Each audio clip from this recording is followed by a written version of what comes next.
ನನಗೆ ಈ ವೆಬ್ ಸೀರೀಸ್ಗಳನ್ನ ನೋಡೋದು ಸ್ವಲ್ಪ ಕಷ್ಟ. ಯಾಕಂದ್ರೆ ನಾನು ಯೂಶಲಿ ಸಿನಿಮಾಗಳನ್ನ ನೋಡಿ ಅಭ್ಯಾಸ ಆಗಿರೋದ್ರಿಂದ ಒಂದೇ ಸ್ಟ್ರೆಚ್ನಲ್ಲಿ ಪೂರ್ತಿ ಕತೆ ಮುಗಿಬೇಕು.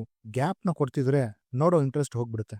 ಐ ನೋ ನಿಮ್ಮಲ್ಲೂ ಎಷ್ಟೋ ಜನಕ್ಕೆ ಇದೇ ರೀತಿ ಪ್ರಾಬ್ಲಮ್ ಇರ್ಬೋದು. ನೀವೇನಾದ್ರೂ ಇನ್ನೂ ನನ್ನ ಚಾನಲ್ಗೆ ಸಬ್ಸ್ಕ್ರೈಬ್ ಮಾಡ್ಕೊಂಡಿಲ್ಲ ಅಂತಂದ್ರೆ ಈಗಲೇ ಸಬ್ಸ್ಕ್ರೈಬ್ ಮಾಡಿ ಮತ್ತು ನನ್ನ ಹೊಸ ಪ್ರಯತ್ನಗಳಿಗೆ ಸಪೋರ್ಟ್ ಮಾಡಿ ಅಂತ ಕೇಳ್ಕೊತೀನಿ. ಇಂಟ್ರೋ ಮುಗೀತು, ಇನ್ನು ವಿಡಿಯೋದಾಗ ಹೋಗೋಣವಾ? ನಾನು ನನ್ನ ಹಿಂದಿನ ವಿಡಿಯೋದಲ್ಲೇ ಹೇಳಿದ್ದೆ, ನಮ್ಮ ಸುತ್ತಮುತ್ತಾನೆ ಸಾವಿರಾರು ಕಥೆಗಳಿವೆ, ಅವೆಲ್ಲವೂ ಸಿನಿಮಾ ಆಗಬೇಕು. ಆದರೆ ಎಷ್ಟು ಚೆನ್ನಾಗಿರುತ್ತಲ್ಲ. ರಾಜೀವ್ ಗಾಂಧಿ ಅವರ ಅಸ್ಯಾಸಿನೇಷನ್ನ ಬೇಸಾಗಿಟ್ಕೊಂಡು ನಮ್ಮ ದೇಶದಲ್ಲಿ ಸುಮಾರು ಸಿನಿಮಾಗಳು ಬಂದಿವೆ. ಅದರಲ್ಲಿ ನನಗೆ ಇಷ್ಟ ಆಗಿದ್ದು AMR ರಮೇಶ್ ಅವರ ಸೈನೈಡ್. ಈ ಸಿನಿಮಾವನ್ನ LTTE ಸಿಂಪಥೈಸರ್ ಆಗಿದ್ದ ರಂಗನಾಥನ್ ಅವರ ಪಾಯಿಂಟ್ ಆಫ್ ವ್ಯೂನಲ್ಲಿ ತೋರಿಸಿದ್ದಾರೆ.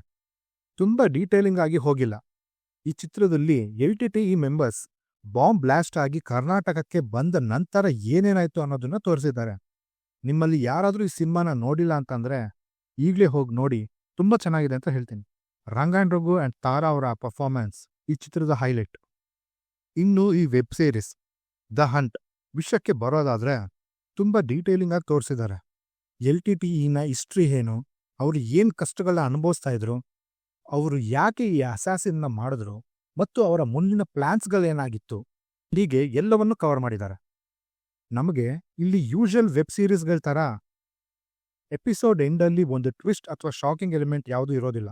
ಪ್ಲೇನ್ ಆಗೇ ಹೋಗುತ್ತೆ. ಇದೊಂದು ಡಾಕ್ಯುಮೆಂಟ್ರಿ ಆಗಿರೋದ್ರಿಂದ ಅವೆಲ್ಲವನ್ನ ಇಲ್ಲಿ ನಾವು ಎಕ್ಸ್ಪೆಕ್ಟ್ ಮಾಡೋದಕ್ಕಾಗೋದಿಲ್ಲ.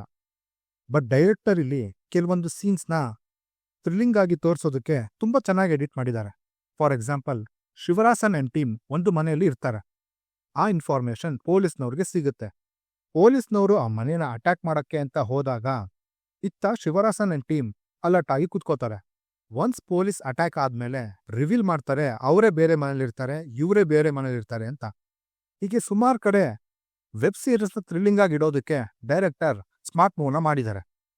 ಇನ್ನು ಎಲ್ಲರ ಪರ್ಫಾರ್ಮೆನ್ಸಸ್ಗಳು ಚೆನ್ನಾಗೇ ಇತ್ತು. ಶಿವರಾಸನ್ ಕ್ಯಾರೆಕ್ಟರ್ ಪ್ಲೇ ಮಾಡಿದವರು ಕೂಡ ಚೆನ್ನಾಗೇ ಮಾಡಿದ್ದಾರೆ. All good. ನನಗೆ ಇಲ್ಲಿ ಇಷ್ಟ ಆಗದೆ ಇದ್ದಿದ್ದು ವಿಷಯ ಏನಪ್ಪಾ ಅಂತಂದ್ರೆ, ಕರ್ನಾಟಕ ಪೊಲೀಸ್ ಅವರ ಫಾಲ್ಟ್ ಅಂತ ಸುಮಾರು ಕಡೆ ಮೆನ್ಷನ್ ಮಾಡ್ತಾರೆ. ಕರ್ನಾಟಕ ಪೊಲೀಸ್ ಅವರು ಸಿಚುವೇಶನ್ನ ಓವರ್ ಎಂಥೂಸಿಯಾಸ್ಟಿಕ್ ಆಗಿ ಹ್ಯಾಂಡಲ್ ಮಾಡಿದ್ರು ಅಂತ ಹೇಳ್ತಾರೆ. ನನಗೆ ಯಾಕೋ ಅದನ್ನ ಅಷ್ಟೊಂದು ಒಪ್ಕೊಳ್ಳೋಕ್ಕಾಗಲ್ಲ. ಪೂರ್ತಿ ಇನ್ವೆಸ್ಟಿಗೇಷನ್ ಮತ್ತು ಪೂರ್ತಿ ಕ್ರೆಡಿಟ್ ನಾರ್ತ್ ಅವರೇ ಮಾಡಿರ್ಬೋದು. ಯಾಕಂದ್ರೆ ಇಲ್ಲಿ ಡೈರೆಕ್ಟರ್ ಕೂಡ ನಾರ್ತ್ ಅವರೇ. ಇನ್ನು ಇಲ್ಲಿ ಒಂದು ಕ್ಯಾರೆಕ್ಟರ್ಗೆ ಸ್ಪೆಷಲ್ ಇಂಪಾರ್ಟೆನ್ಸ್ನ ಕೊಟ್ಟಿದ್ದಾರೆ. ಅಂಡ್ ಅದೇ ಹೈಲೈಟ್ ಕೂಡ ಆಗ್ತಾ ಇರುತ್ತೆ. ಯಾಕೆ? I don't know. However, incident ಬಗ್ಗೆ ನಿಮಗೆ ಏನಾದರೂ ಇಂಟ್ರೆಸ್ಟ್ ಇತ್ತು ಅಂದರೆ ಸೀರಿಯಸ್ನ ಹೋಗಿ ನೋಡಿ ಅಂತ ಹೇಳ್ತೀನಿ. ಸೈನೈಡ್ ಮೂವಿ ನೋಡೋದನ್ನ ಮಾತ್ರ ಮರಿಬೇಡಿ. ಓಕೆ, ವಿಡಿಯೋನ ಮುಗಿಸೋಂಥ ಸಮಯ ಆಯಿತು. ಮುಂದಿನ ವಿಡಿಯೋದಲ್ಲಿ ಮತ್ತೆ ಸಿಗೋಣ ಅಂತ ಹೇಳ್ತಾ ನಾನಿನ್ನು ಹೋಗ್ಬಿಟ್ಟು ಬರ್ತೀನಿ.